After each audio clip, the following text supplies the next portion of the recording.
Welcome to the Burn Bootcamp podcast. I'm your host, Morgan Klein, co-founder and CEO, along with my husband and company visionary, Devin Klein. And together, with our amazing team, we are going to help you push past your limits, not just physically in our gyms, but right here, mentally, emotionally, and spiritually on the Burn Bootcamp podcast. Together, we will take on challenges and break through barriers to transform into the best possible version of ourselves. We are more than a gym. We are a community. Your community. Let's go, Burn Nation.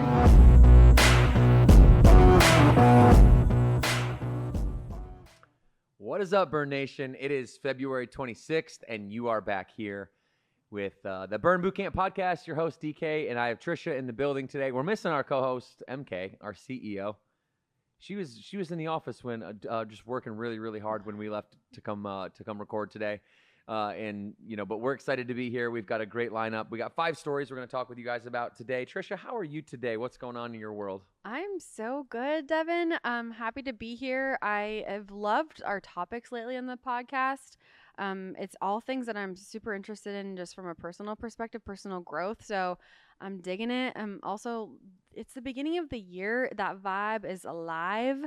We're thriving. So many good things are happening from a marketing perspective. I'm getting so much data. I can nerd out with you later. If anyone wants to nerd out, happy to do so, but it's going really well. I have a feeling we have a lot of fellow data nerds here on the podcast. Well, we are, after all, a community of very ambitious and thoughtful and intentional people who, we don't play in the middle. There's like, I always like to say there's 2 types of people that listen to the podcast or who join the gyms in general. And it's those who are like chronic achievers that, they want to continue to take their life to the next level. Or it's somebody that's like, they hit rock bottom. There's nowhere to go but up. We're the next strategy that they try to like bring themselves out of that. And they do. But like, here's who we're not for. The people in the middle that are like, life is too short to spend it working out. And, I'm okay being unhealthy. And, life is good and I'm okay being mediocre, and that's fine. And I'm not telling you how to live your life. I'm just describing and observing our beautiful audience. Those people like, kind of like me that were at rock bottom and needed this place. And like most other people, we're on fire. We're doing well. We want to keep doing better. We want to keep the momentum up in our lives. So we have 5 articles today, 5 stories. We're going to go through those real quick. We're going to hear from Cami from our Rockville, Maryland location. Excited to hear from her. And, we were just talking about, we have really increased the diversity of topics that we talk about, but we're keeping it in that framework of personal development, health and wellness, getting better, doing the mental, doing the emotional reps here on the podcast, and, exploring the whole world, this confusing world of health and of fitness, and trying to give you, our thoughts, our opinions, from a perspective of just wanting to help you get better. So 5 of them, like I said today, psychologists. You might know this guy, Adam Grant. He wrote a book. He's pretty well known. He's got a LinkedIn article we're going to look at that he wrote, which is interesting. Number 2 is a healthy cooking myths post from Eating Well. 7 healthy cooking myths you should stop believing. I'm always skeptical of the myth ones. So we're going to dive into that and just use that as a platform to talk about cooking, nutrition myths in general, listen to some experts in these categories. We got some doctors that we're going to pull into the show, some clips. Number 3 is 4 gaslighting phrases. Have you ever heard of that word, gaslighting? I have. Okay. Yeah. What does gaslighting mean to you? So, it's so funny. I think I've always just assumed what it meant. And then when I was prepping for the show and reading the article, I actually learned what it meant. And so I always thought it was like someone kind of calling you out. And it's not that. Yeah, we're going to dive into that. Yeah. I was like, it was confusing to me too, because I always assumed it was the same thing as like, they're gassing me up, like they're hyping you up or something like that. Yeah. Like I thought it was a good thing. Yeah. I was like, wait, gaslighting's not a good thing? Yeah. Okay. Learn something new every day. Yeah. We're going to teach you guys exactly what that is. Well, psychology today will. Article number 4, 5 conditions that collagen supplements can help with. And we love our collagen protein. Not all proteins are created equal. We're going to tell you the difference between collagen and other types of protein and why you should have both types of protein is very, very important. not just both, all types of protein. And then last but not least, certainly, is number 5, a psychologist reveals the hidden cost of jobs with golden handcuffs. A Forbes article, golden handcuffs. You've heard that before. Maybe somebody who is in a high-paying career that isn't good for their health or something like that. So anyhow, really well-rounded topics today. Thank you, producer Chelsea and Jordan on the ones and twos. Chelsea, you live on the mic today? Yep. Yeah, she's eating lunch too while we're talking. So it's we're par for the course. That's a healthy lunch. I can see it too. That's Burn Nutrition approved. And we're gonna be rocking with the internet here as we go through to support today's podcast. What I miss? I don't think anything. We're gonna hear from Cami, Trisha. Cami's from Rockville, Maryland. This is an amazing story in Burn Nation. We cannot wait for you to hear it.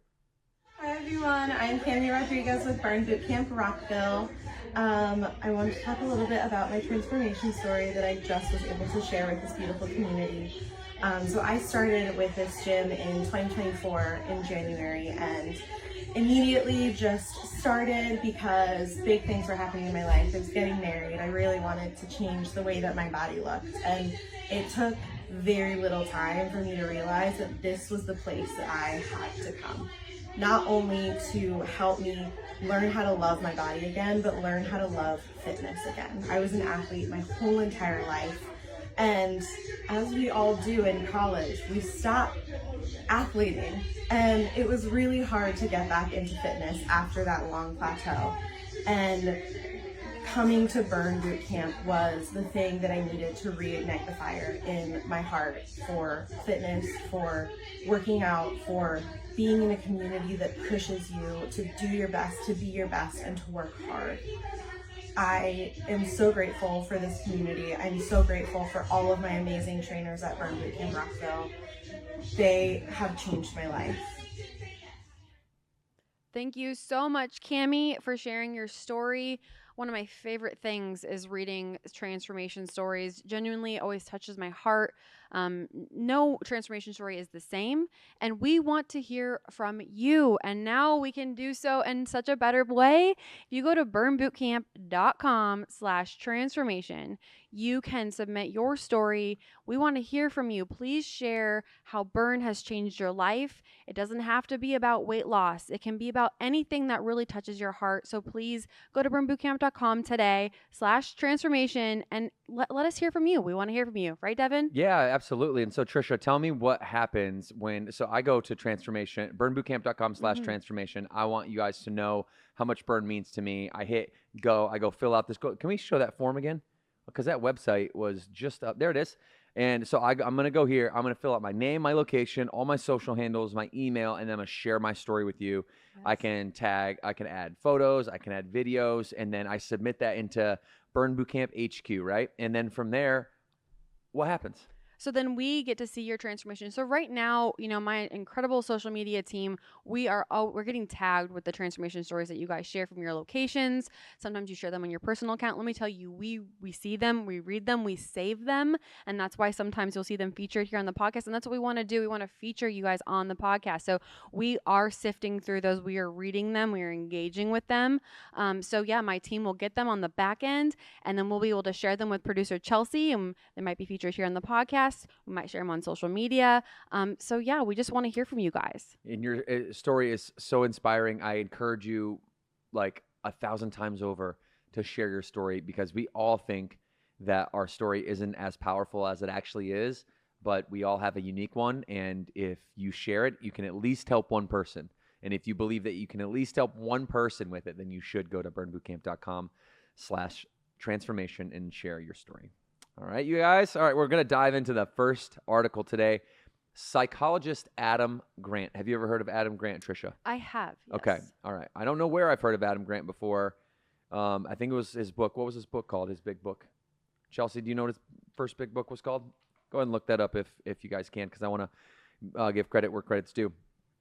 So this article that we have here from Adam Grant, it's really an article from, let's see, Inc.com, and they're commenting on a LinkedIn post that Dr. Grant here made.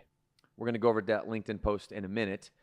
but they're basically talking about how you can instantly be smarter. And we often talk about the difference between EQ and IQ, and the fact that IQ is fixed. It's they use the term relatively fixed in this article, but from everything that I can find in all the books that I've read on psychology, it's fixed. It's not relatively fixed.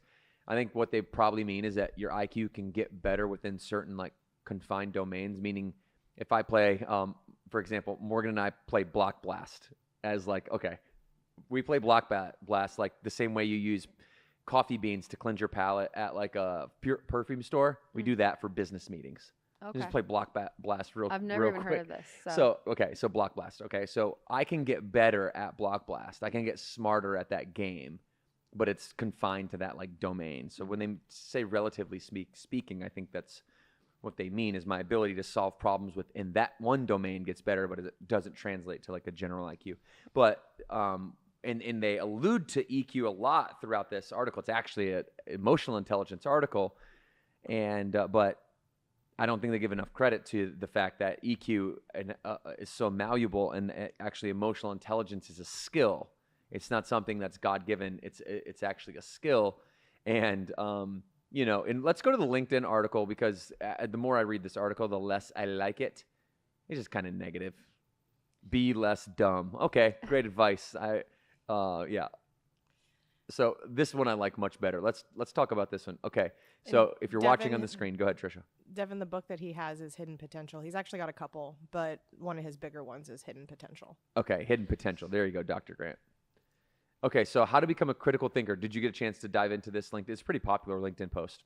I did, and I read the whole article as well. Oh, okay. What are your thoughts overall? What's your reaction to what he's saying here?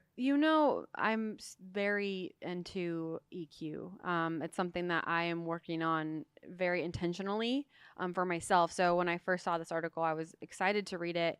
I didn't really feel like I got too much out of the article itself, but then I went to the LinkedIn post after, and I hadn't seen this LinkedIn post beforehand. But it does make me think about how when I'm having a conversation with somebody, and when you are being more intentional with your self-awareness in a situation where there's going to be people who agree with you and people who don't agree with you, I do think that's good perspective on how to look at both frames of thought, because I always am trying to come to a conversation, no matter what it is, how can I learn from this? And I think that that's what I got from it. Isn't necessarily about and that's, I guess, what he's meaning by being a more critical thinker is you don't always have to, you can always learn something from people being agreeing with you and people disagreeing with you. People can disagree with you and they should disagree. That's where, have those challenging conversations. Why are they thinking this way? So that's where I kind of leaned into when I was reading or looking at this LinkedIn post, is really just being more intentional about being present in a conversation, no matter what the person is saying, whether they agree with me or they don't agree with me. What can I learn from it? Yeah, when you go to the LinkedIn post, the headline of it was how to be a critical thinker. Yeah. And in order to answer the question, how do I become a critical thinker, you first have to understand the definition of critical thinking. What is critical thinking? Well, it's the ability to have a conversation from two perspectives at the same time with yourself, right? And that's what number one means. Like he says in this LinkedIn post, be 10% more skeptical of the people you agree with and 10% more charitable to the people you disagree with. What he's saying is be able to see things from both sides better. That's what critical thinking is, so that you're able to, okay, so this happens a lot in politics, in our world, in business negotiations. I don't know if you've ever heard about this, steel man versus straw man. Have you heard these two? Okay. Yes. So this is a big, like negotiation gurus and all that. They really preach this, but politicians use it the most obvious. And but I'm conscious of it every time I step into a meeting and there's people around the table that we're trying to make a deal. And in order to make the best deal, you have to understand the way the other side thinks. So that would be called a steel man argument. I would basically strengthen or make their argument concrete or steel. I would make it very strong. Mm-hmm. So if you told me the sky is blue, and I'd be like, you know what? Not only is the sky blue, Trish, it's actually the perfect color of blue. And I don't see any clouds either, right? So you didn't say blue and white. You just said blue. It's amazing how right you are, right? I'm making your argument right. So then I can say, and also, did you see the bird up there, right? And now I've got this momentum and trust that I've built with you. Yep. And I'm much more, it's kind of a silly metaphor, but the opposite would be the straw man, right? Which would be trying to take like the weakest part of anybody's argument and almost like a straw. Like I think what it really kind of means is probably like a straw, like a scarecrow straw, and you just kind of smash a person like you would smash a scarecrow with your argument. And you're just trying to win the argument, and you're formulating or articulating the least the least strong version of the person's argument. So if you said, Devin, the sky's blue, and I'm like, well, are you colorblind? Because could be blue if you were colorblind, but right. And I'm like, I'm agreeing with your argument, right? But I'm also like trying to win, and I'm going to set you up to kind of stomp on you. Mm-hmm. So I think that's what he's saying here when you're talking about being a critical thinker. It's like be able to steel man, be able to see the perspective of the other person and strengthen their argument. That's the lesson I wanted people to take from this, is strengthen the other person's argument if you want to create better negotiations and if you want to have win-win-win situations. Did you think when you looked at this his LinkedIn post on 2 or 3? 2 is, if we go back to it one more time, it says, look for flaws and ideas you like and strengthen arguments you dislike. You know, it's interesting. I actually have tried to find myself doing this. And when I read this, it was like an aha moment for me, because I think it's a good distraction if you are in a conversation with somebody and you aren't agreeing maybe with what they're saying, and maybe there's triggers that are like making you spiral or have emotional conflict, right? But if you think about, okay, they're making a really good argument. What can I learn from this? Or what strengths can you pull out of it? It kind of, at least for me, it's almost been a little bit of a tactic that I've used to start to, and I'm trying to get better at this. I'm not anywhere near perfect by any means, but it's a growth opportunity for me to almost distract my emotions and pull my emotions out of it and think more logically about, what are they saying? Why are they saying it? Oh, that's an interesting way to say it. I like how they said it that way. You can still disagree with them, but you can still learn from them at the same time, because they have their right to their own opinions, right? So at the end of the day, I think it's how much can I learn from this conversation that I'm having and not let my emotions take it down this road that it doesn't need to go down. Yeah, and the last thing that they say is, that Dr. Grant says, is learn from the sources that engage with competing ideas. So the ideas that are different from you, like be most curious about those ideas and why they're different from you. So an example, as of this point in time, there's, at Burn HQ, I'm interviewing with everyone that comes into the organization, not because I don't trust my team, not because I think our process is broken, or I think it strengthens the process and I think it reinforces the trust in my team in the long run when we can both agree on the people that come into the organization.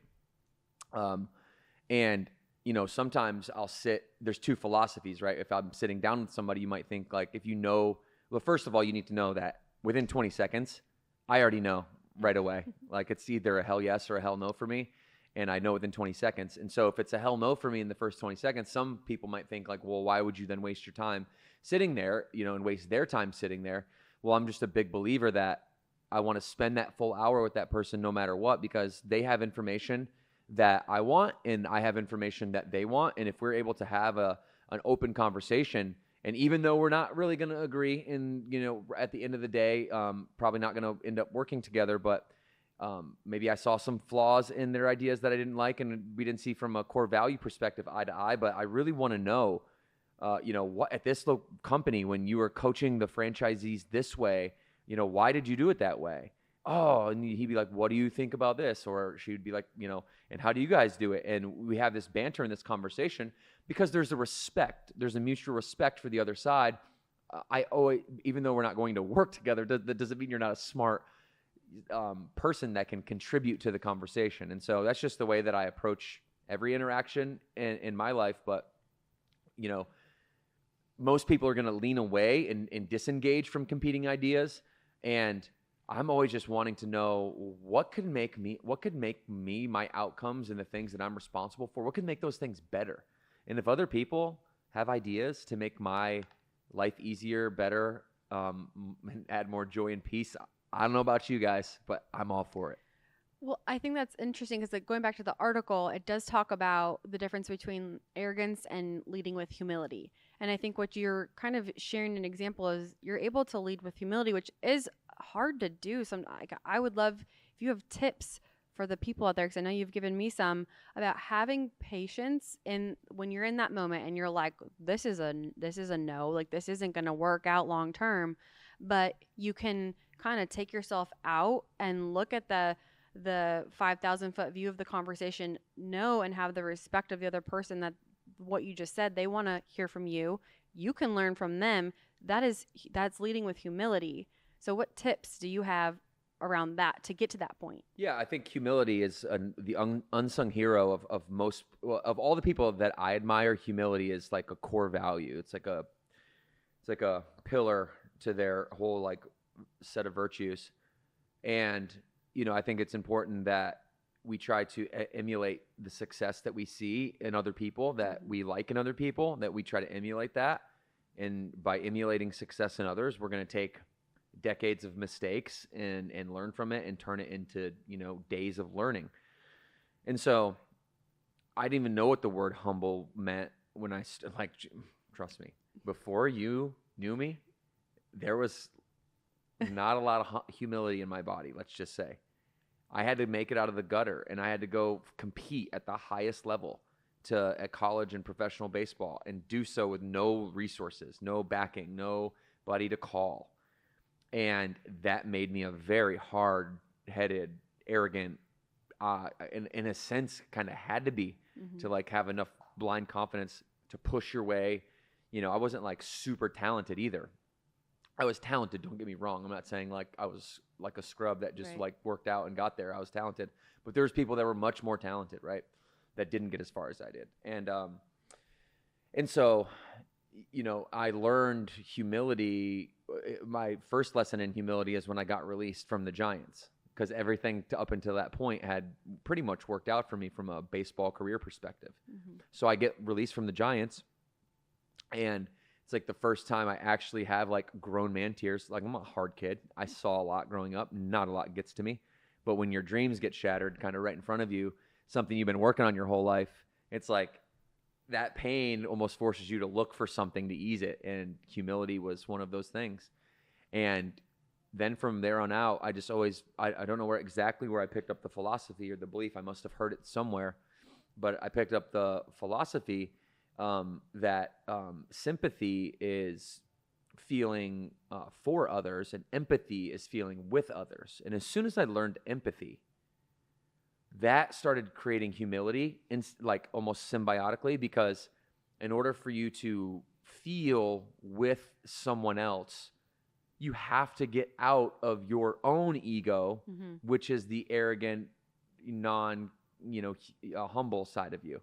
And so for me to sit down and empathize with you and actually be curious, humility has to be there. Yeah. It's like a prerequisite. So I guess what I'm saying is that if there's somebody in your life that you have a strained relationship with, and you think it might be because of you, like, you have to be at least at that level of awareness where it might be because of you. If you look in the mirror all day long, and everywhere around you, everyone else is a jerk, or everyone else is wrong, or you always feel like everyone's coming after you, that victim mentality isn't going to work. And it's usually you. That if you look in the mirror, that you're probably the source of the problems. And that's a hard truth, right? And so, like, humility hurts, which is why people don't do it, because the pain of walking around putting on a facade of being happy isn't as painful, and not being humble isn't as painful as staring at yourself in the mirror and being like, I'm inefficient at these things, and now I know it, because now that's a glaring gap. And we don't like to feel like we're not competent, but that's where humility comes in. That's why it's a very rare, hard trait, and that's why I look up to it probably more so than any other virtue. Yeah. Yeah. I think that's really good. And I think where I'm struggling is, the balance of having humility, right? But also maintaining your confidence.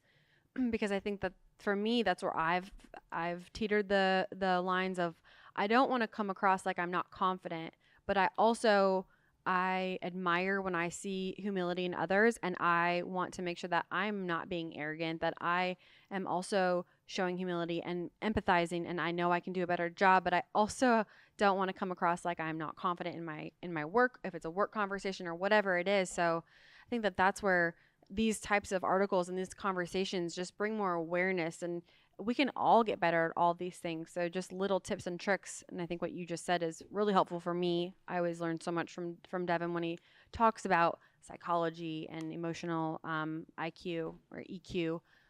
But yeah, I don't know if you have anything to say about that. Yeah, we just I've had to do the work, right? And I think when you learn anything really well from experience, and you're able to articulate it through your own lens, and we all grow at like our leadership team here at HQ, and I hope those listening at home, like wherever your leadership team is, whether it's your business, your family, both, whatever, that you're constantly honest with each other and trying to level each other up. And so I've gotten a chance to work with you now for greater part of half a decade, and to be able to see our growth together, but to observe your growth and just be a sounding board and somebody to talk to about certain things has been really important and special. And people, if you have somebody that's willing to do that in your life, you should take advantage of it, because it's a nice two-way street to have those really open, like deep, real conversations. It's healing in a sense. It's therapeutic in a sense. And, humility is a skill. EQ is a skill. It's something that you can practice. And I think the last thing that I'll say is, like, the most confident people are the ones who are most willing to say, I don't know. Right? If I go and I look around at like somebody that's like a know-it-all, like you can kind of think of like, Kevin the know-it-all, or Sally the know-it-all, or whatever. Like, they have that mentality of they know everything. Yeah. That person isn't very confident, are they? Right? They want to know all the things, because the things that they don't know deepen the insecurity. And if you have the courage, it takes courage to say, I don't know, especially in an arena in which you hold your significance on. So like, let's just say in a business setting, if you hold your significance and you're prideful in the work that you do, right? You don't want to show up and be wrong in front of somebody. So you come and you want to make sure that, hey, even if my idea isn't the right idea, or I don't know that thing that was just said, let me just not ask or say, I don't know. Let me just like take that back and go think about it and come back later. And then I'll maintain that presence of knowing. But it's like the smartest people are the ones that they know they don't know shit. Right? Like none of us know anything really, right? Like we know like 1% of 1% of 1% of 1% of things. And then like, you're an expert if you're that. You're like the world's greatest. So, I don't know. We got to clip that. We got to. I like it. Let's talk about cooking. You want to talk about cooking? We talked a lot about emotions. Thank you, Dr. Grant. You the man. Somebody, Bird Nation, why don't you go ahead and DM Dr. Grant? Actually, he's a LinkedIn guy, or you can LinkedIn Dr. Grant and tell him he should hit us up at podcast@burnbootcamp.com, and he should be a part of the show. We have an amazing captive audience, and we'd love to have him on. 7 healthy cooking myths. You like myths? You like a good old-fashioned list, yeah? I love a list, and I love a myth, and I love busting a myth. All right, why don't you break this down for us? All right. So it's so funny, because I always feel like I kind of go in to these articles with like a little bit of a chuckle, like a smile on my face, as I'm like, yep. So 7 cooking myths dietitians wish you would stop believing. So if we scroll down, we can see that. We'll just read them off. So myth number 1, steaming is the only healthy way to cook vegetables. Myth number 2, and I'm going to read all these, and then I think we can go through and just talk about them. Yeah, we also have a couple clips that we'll share talking about myth 1 and 4 as well. So we'll come back to those. Okay, so then myth number 2, white meat chicken is better than dark meat chicken. I feel like if you're listening to this, you're either like, yep, I've heard that. Yep, I've heard that. Okay, myth number 3 is alcohol cooks off completely. This was actually a new myth to me. I didn't know that. or I hadn't heard that one. Cooking kills nutrients. Myth number 5, fat-free salad dressing is a healthy option. That one also made me laugh. Myth number 6, rinsing chicken prevents foodborne illness. Myth number 7, you shouldn't cook with canola oil. Is there one more? No, it's just 7. That's just Just 7. 7, yep. That's the title article, so I should know 7. There's 7 there, guys. But yeah, do we want to watch the clip of number 1? Yeah, let's do that. Let's tee that clip up. This is Dr. Eric Berg. This guy is he's got such a sweet delivery. He's very smart, intelligent in terms of nutritional science. And I'm glad we have a Dr. Eric Berg video. He's got a lot of old school whiteboard videos that are really educational. If you want to be like a nerd and get into the nerdy part of nutrition, he's one of my favorite. He reminds me of, what's that one show, Mr. Rogers? Oh. He's like the Mr. Rogers of nutritional science. Mr. Rogers. Roll video. What about the effect of heat on vitamins? Well, you are going to lower vitamin C, and you are going to destroy a lot of the vitamins and enzymes. What about minerals? Well, it depends if you are steaming them versus boiling them. A lot of times when you boil vegetables and you see all the green in the solution, you're basically leaching out chlorophyll, and you're leaching out minerals. But if you steam or slightly steam or saute your vegetables, you're not going to lose the mineral part. You might lose some of the vitamins depending on the duration and the heat and the temperature. When we talk about phytonutrients, there's some interesting data on that. It shows that heat, especially when you steam things or saute things, you actually increase the phytonutrient content. You make some of those phytonutrients more available. Now, I looked at the data, and I didn't see that it was consistent. There's a lot of mixed studies on this, and it didn't look like there was a massive increase.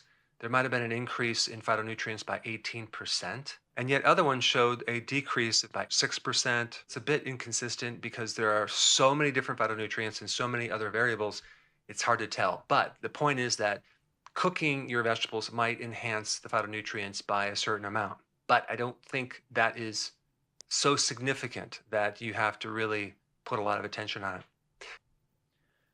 Wow. Okay. Yeah. So how interesting. I mean, how many? Let's stick on that one because I think that one is probably what people have heard most. Yep. They've most heard that when I cook food, it kills the nutrients. Yep. Heat kills nutrients. And so what I hear Dr. Eric Berg, Mr. Rogers saying is that. Do you see what I'm saying now? Yeah, I do. Yeah, and he's his old videos. It's even better. I'm not knocking on it. No, I'm in the best way. Yeah. Yeah, I'd tell him that if he was sitting right You're here. right. I'd be like, dude, you're the Mr. Rogers of nutrition. It's a compliment. Heck yeah. Yeah. Mr. Rogers is an OG. Yep. Okay, so cooking kills nutrients. It sounds like overall, I'm not gonna lie. I kind of always would say less. I wouldn't say like cooking kills your nutrients because I'm not like an absolutist, but I would say less heat is probably better for food. I would say that to people, and I think I'm like second guessing that now that we're learning some of this stuff. I even went to our old friend GPT real quick, and because Dr. Eric Berg did not address chicken or protein when it comes to chicken, and I asked, does heat kill the protein in chicken? And fact check me, world, but no, heat does not kill protein in chicken, but it can denature it. Denaturation is a structural change in the protein molecules due to heat, which alters their shape and properties, but does not eliminate their nutritional value. Cooking chicken at high temperatures, such as grilling, baking, or frying, can cause some minor loss of amino acids, particularly heat-sensitive ones like lysine, but the overall protein content remains intact. Overcooking at extremely high temperatures, such as charring or prolonged frying, can degrade some proteins and reduce their bioavailability. So what you're telling me is all the protein in deep-fried chicken wings is still good. There you go. That's what I'm hearing right now. So for best results, it says cook the chicken at 165 degrees Fahrenheit. This is one of those things, Do we have any other clips on this, Chelsea? No, Okay. just that one. Okay. So I when I was reading this article, I went to the last part, and I really like a summary. Like, okay, what is this all about? And it says the bottom line. Remember, there's a lot of advice out there about healthy cooking, but you can't always believe everything you read or see. Including this. Which it's so true. And honestly, when I was watching the clip of Mr. Rogers, and he had his whiteboard behind him, I am a mom of 3. I am a full-time working. Like, I'm like, please don't kill my vegetables. Like, I think I'm always, and I think there's a space for people wanting to like actually learn the exact science behind everything, and that's really cool. I think for me, I am just trying to get vegetables in my kids, and so like, it's really great to hear that they don't have to force feed them to eat raw vegetables, because getting a 3-year-old to eat raw broccoli is near impossible. But I can, put it on the stovetop, char it a little bit, put some salt on it, and I can get him to eat it. So for me, I'm glad to hear that we don't have to overcomplicate the eating of the vegetables. Like, just eat them however you can, which tastes good to you, your kids, and like less complicating of it all, because I don't have time for that. Gaslighting. Let's move on to gaslighting. 4 gaslighting phrases that can break you. You got to stop them cold, says this article from Psychology Today. I mean, I really love this website, y'all. If you guys know that we are psychology nerds here on the podcast, and if you want a place to go to just to educate yourself, you can go to Psychology Today. 4 gaslighting phrases that can break you. Stop them cold. When someone twists reality. So let's start back before we dive into this article. Let's rehash our 2 misconceptions about this. Okay, so now let me properly set the context. This realization for me was not on this article. This realization for me was about a year and a half ago. Everybody started using the term gaslighting in all, like CNN, MSNBC. Like, I try not to watch a lot of that stuff because to me it's just like garbage in one ear, garbage out the other ear. Yep. But you can't get away from it, and you're now you're on the internet, and like the TV kind of spilled over into the internet. Now the internet's bigger than TV, so now when you're on the internet, you're even exposed to like just all this language. And I kept hearing this term, gaslight. And I'm like, yeah, well, gaslighting, what is like, does that mean they're like hyping up their boy? Like, I want to be a gaslighter. I thought that was like a hype man. Like, you could be a hype man. No, but apparently it does not mean that. It's not gassing somebody up, not gassing them up, boosting their ego. I like your definition of it. That's what we used to say in the hood. Gas me up. Okay, and then so it doesn't mean that. You used to think it meant something like different. Insulting somebody. Like insulting somebody, gaslighting them. But it just basically means like telling them, let's just go back to the articles, because the article, and we have a clip too, this psychologist explains it really, really well. Yeah, it's like telling somebody they are something when they're not, right? Like, you're not hungry. Mm-hmm. No, you're not. You're not hungry. Manipulating. Yeah, manipulative language. Let's roll the article, because the article actually refers to point number 1 here. You're too sensitive. You ever hear that? You're too sensitive. You're so sensitive. Yes. You kind of don't want to say that, right? That's a mean thing. That's gaslighting. All right, roll the video here. Gaslighting. Yeah. What is that? Mm-hmm. So gaslighting is a form of emotional abuse. It's where a person doubts the reality of another person, leaving that other person very, very confused. Mm-hmm. Gaslighting is sort of a signature tool of the narcissist, and they're often engaging in it to protect their fragile egos, to keep the world in line with their own reality, with little regard of how much it hurts another person when we doubt theirs. So again, it's very much a tool of manipulation, of emotional abuse, of, again, second guessing someone else's reality. And okay, so you're too sensitive. Like, the gaslighter wants to downplay their hurtful behavior and make you feel like your emotions are the problem, not their actions. Yeah, if I offend you deeply and then you get mad at me and then I'm like, you're just too sensitive. Mm-hmm. Yeah, okay.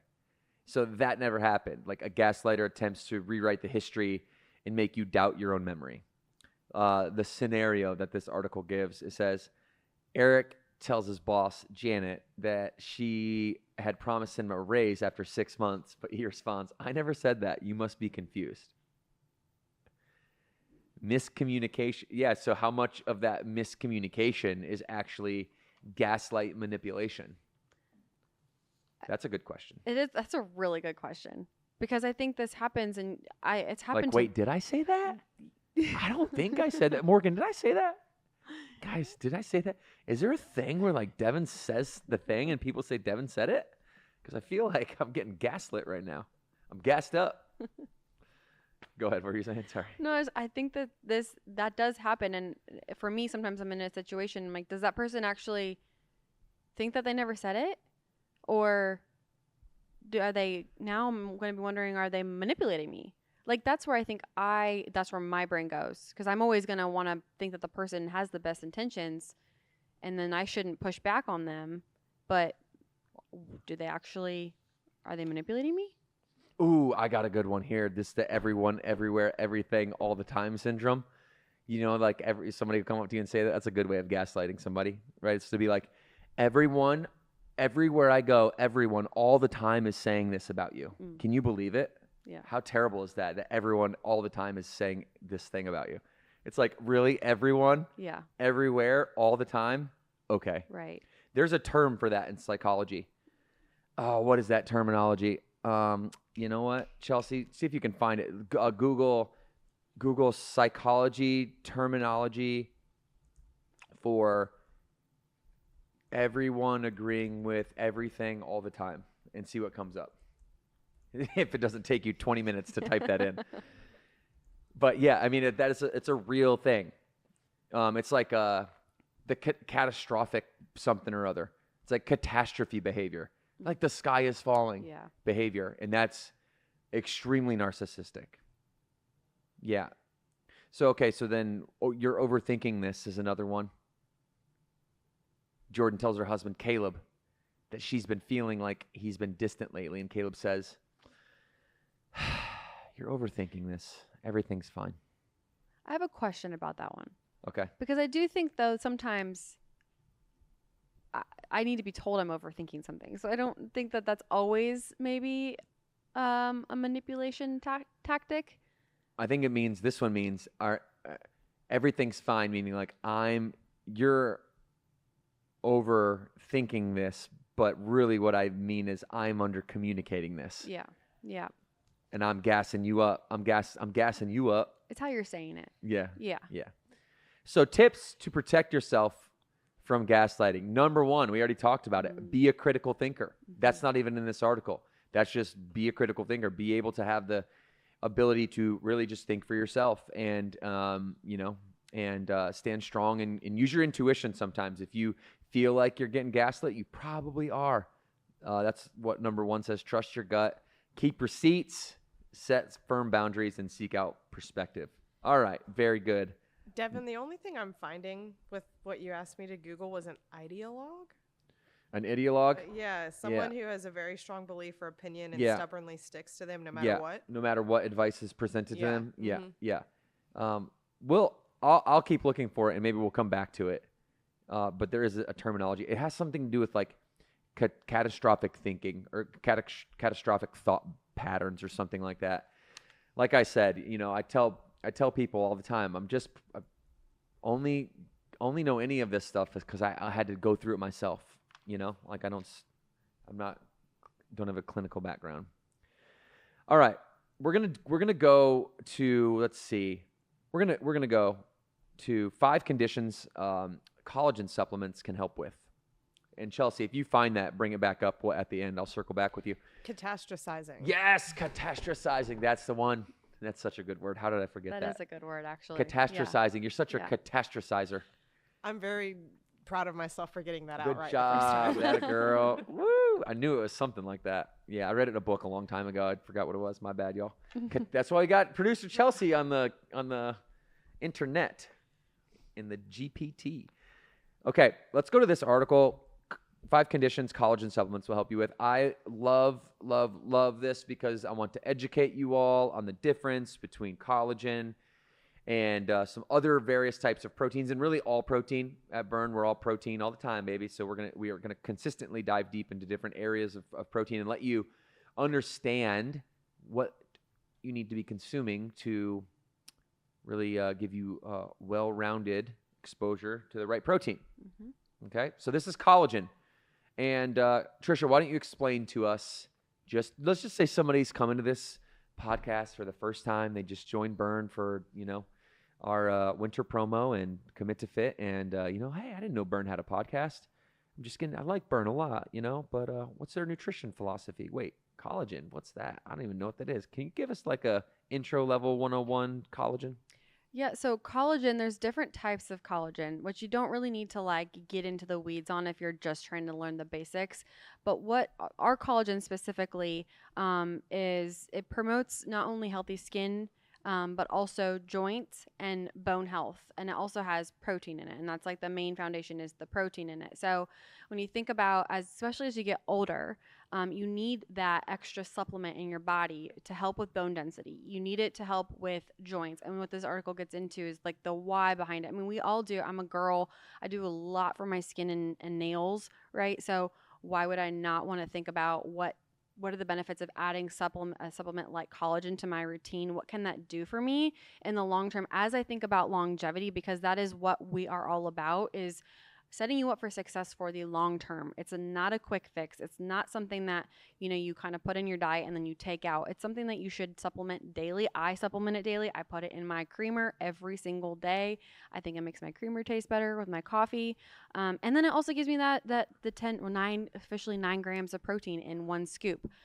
So that's really what it is. And I think, I went to Arizona recently to visit my aunt for her 70th birthday, and I opened up her pantry, and let me tell you, she had 2 supplements in there. Well, actually 3. She had collagen, creatine, and protein powder. And I was so proud because she understands, her and my uncle, that this is what you need as you age to set yourself up for success. So I don't know, how did I do, Devin? You did so good. As long as they had Burn Boot Camp. I actually Did you get them on Afterburn and creatine and collagen? I'm sending them a care package of all of our stuff. Yeah. Yeah. And just to comment on the different kinds, or like, actually, how about this? How is collagen sourced and how is it different? It's like usually, whey protein comes from the animal, but the connective tissue in the skin from the animal also has protein in it. That protein's called collagen. Okay, and so there's 3 types, like Trisha mentioned, and I think something almost upwards of 30 types overall, like within those categories. And so the Burn Boot Camp collagen is I take it to supplement for my joints. So I have 2 knee surgeries on my left knee, and every morning I'll do a scoop of collagen, 2 scoops of Afterburn, a scoop of creatine. I'll take Shackley Vitalizer, and then I'll wash all that down with the protein shake, and then I'll have like 8 ounces of Suja. And that's like cold pressed green juice, and I've been doing that for quite a while. So that routine for me, it's been great, and my knee feels much better. It doesn't flame up a lot, and I really started taking collagen only when we actually released it with Burn. I would take it sparingly, periodically, like here and there.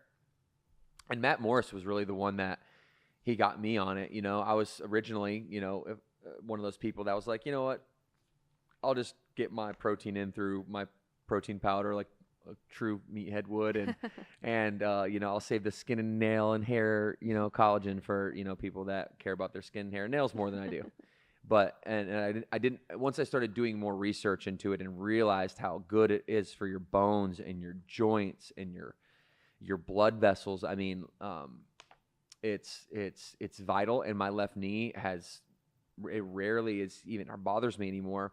And I can't think of anything else I've really done fundamentally besides that, and also coupling that with like better recovery or stretching. I've definitely done that a lot better. So, that's my personal collagen journey.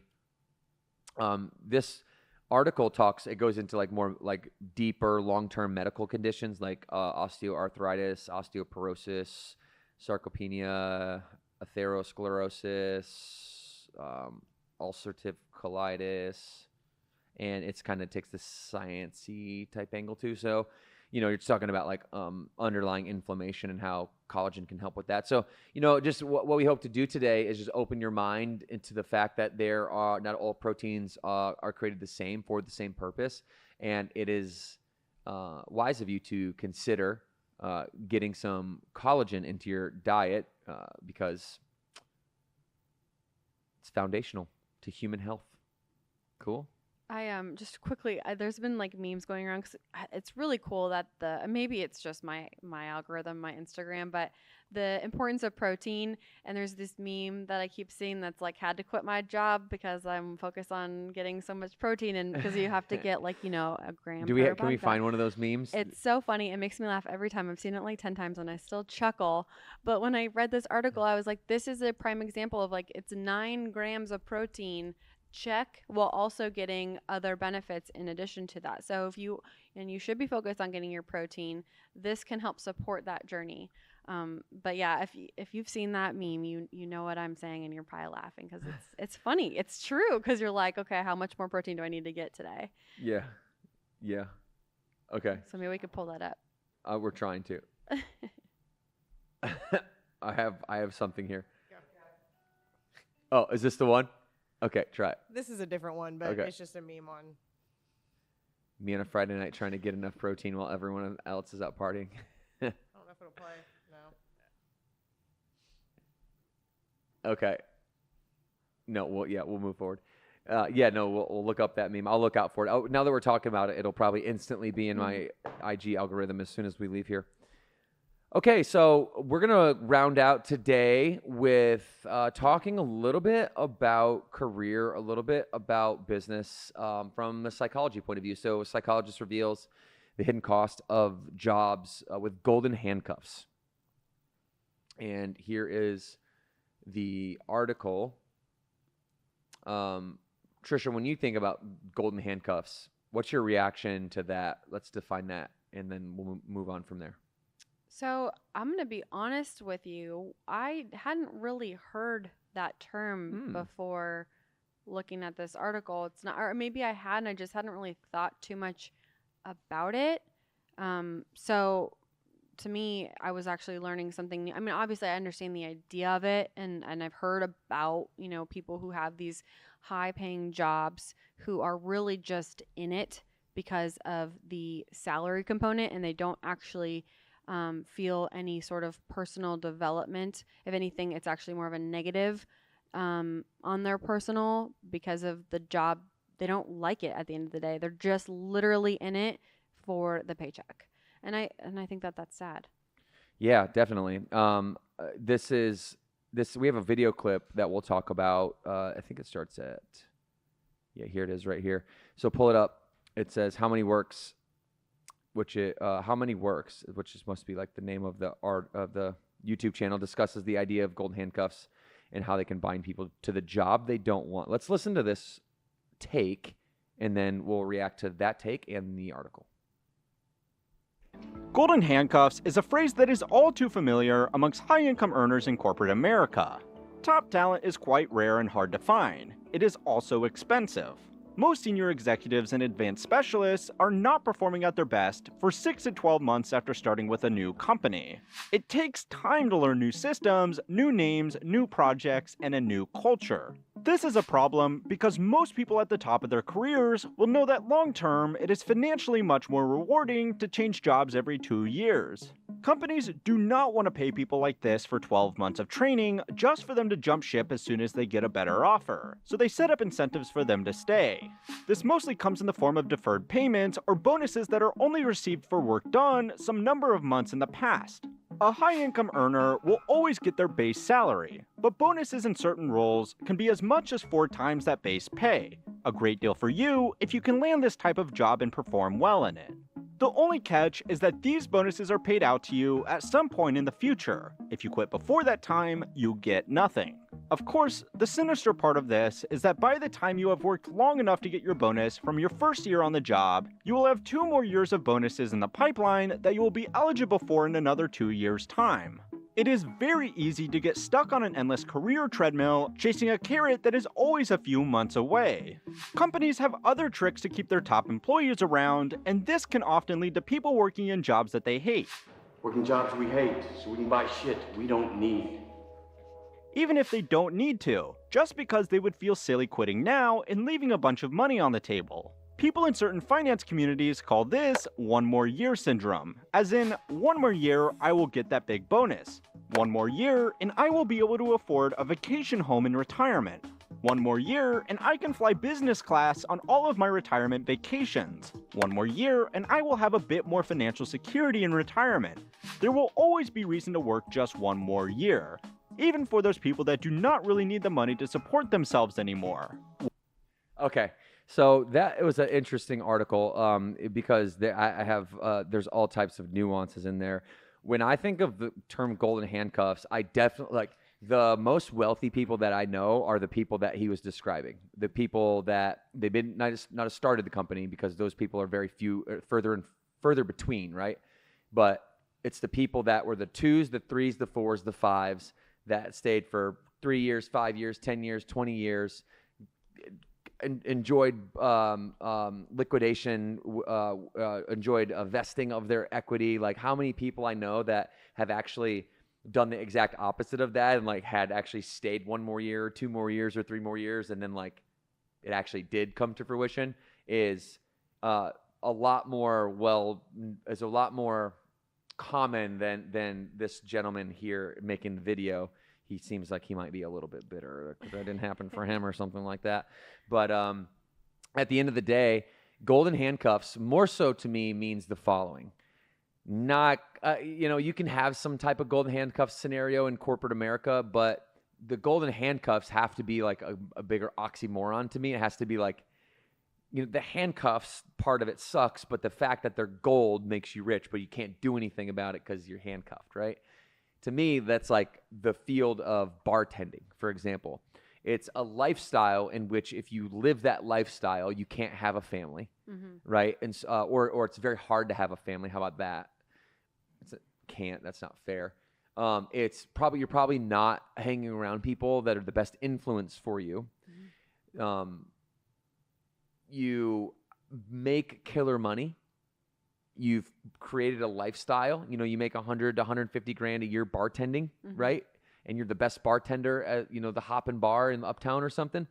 And yeah, you can make great money for a year, but you're not building anything. And if you walk away from that, where are you going to go make 100 grand elsewhere? Because you don't have the experience and the skills, and being a bartender is not a resume. So to me, that's the golden handcuffs of I am. And so many of our members, I've had discussions over the years with them about things like this, because focus meetings usually turns from fitness and nutrition and into like the deeper reasons actually why you're not experiencing the quality of life that you thought you were. And golden handcuffs is a lot of times a part of that. Yeah, could you be in a position in which like you hate your job, but so just quit it and go work somewhere else. But in the scenario he talked about with like corporate America, like quit and work somewhere else, because those jobs are way more abundant, right? The ones in which the golden handcuffs are more obvious, like a bartender job. You can't go from being like a bartender to very many other industries. If you're 40 years old, just the reality of it. And I'm not putting anybody in a box, but just generalizing in a sense to illustrate what golden handcuffs are. So I watched. My dad had a little bit of this to his career path. He was like an odd-end electrician for most of his career.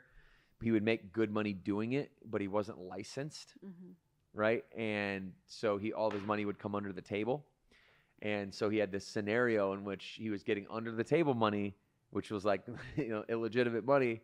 And then, he was unlicensed. And so he was making good money without doing the hard work, and he was pigeonholed into that, and he never got out of that. So have you ever had that experience now that we've talked about it for a minute, or anybody that is in that type of experience? Do you agree? Do you disagree with anything I said? No, I agree. I think there's a little bit of like a mindset, right? So it's the mindset that you have going into this job. Are you going to tell yourself that you're, whatever, miserable? Or also, I think this article does a good job of like, it is possible to have a job that you like.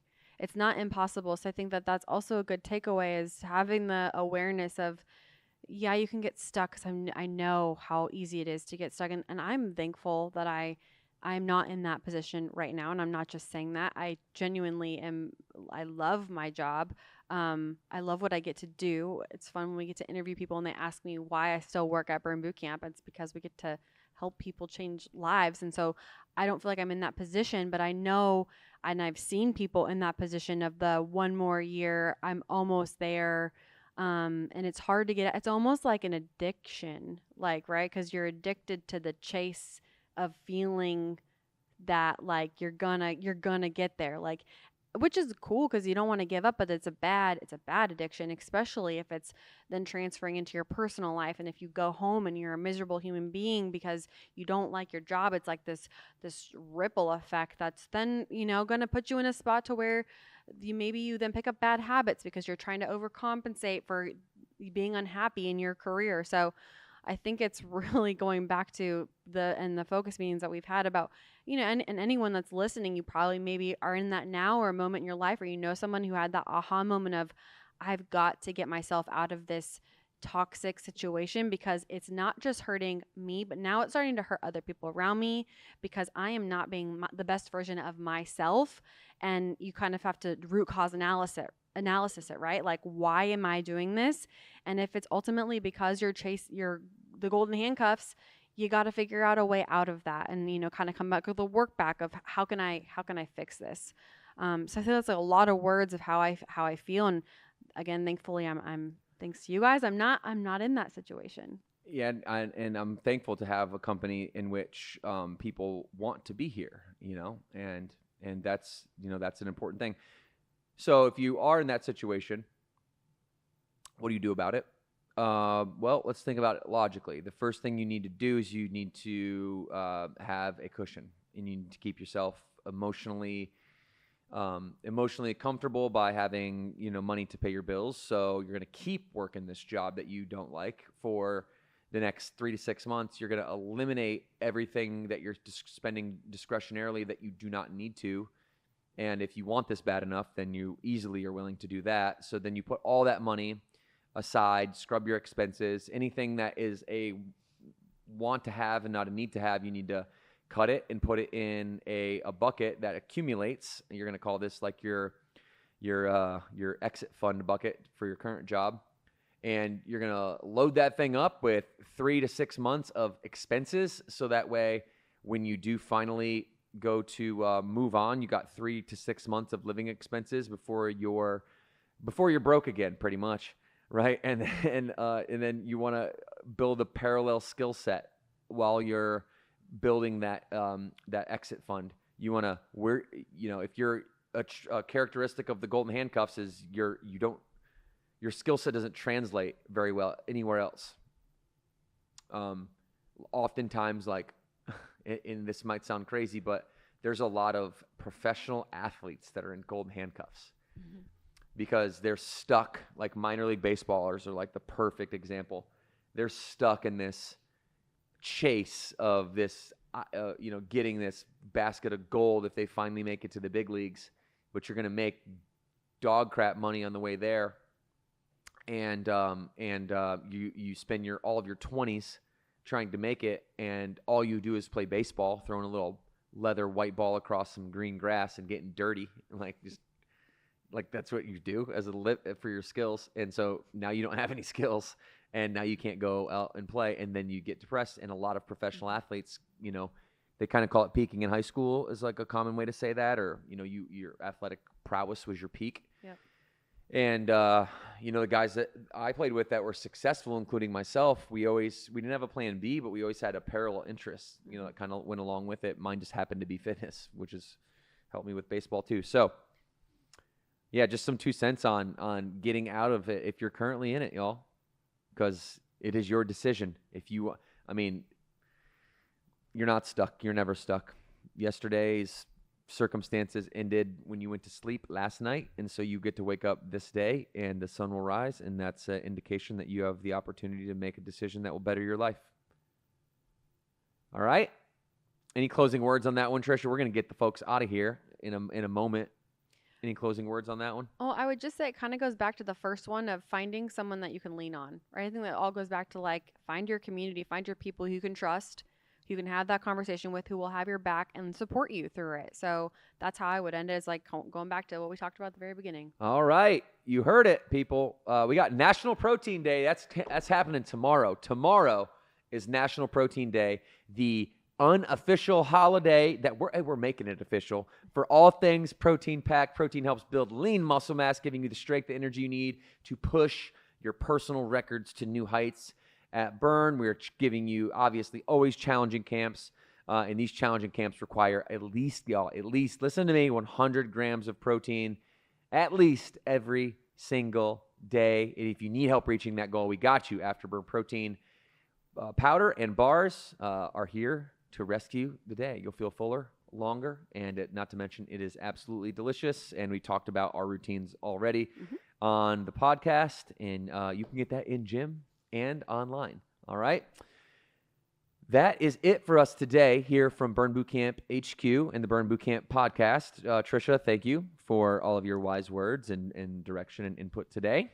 We appreciate you. And for all of you listening out there, we know you could be anywhere in the world, but you're right here with us. For that, we're so grateful. And we're going to take it out like we always do.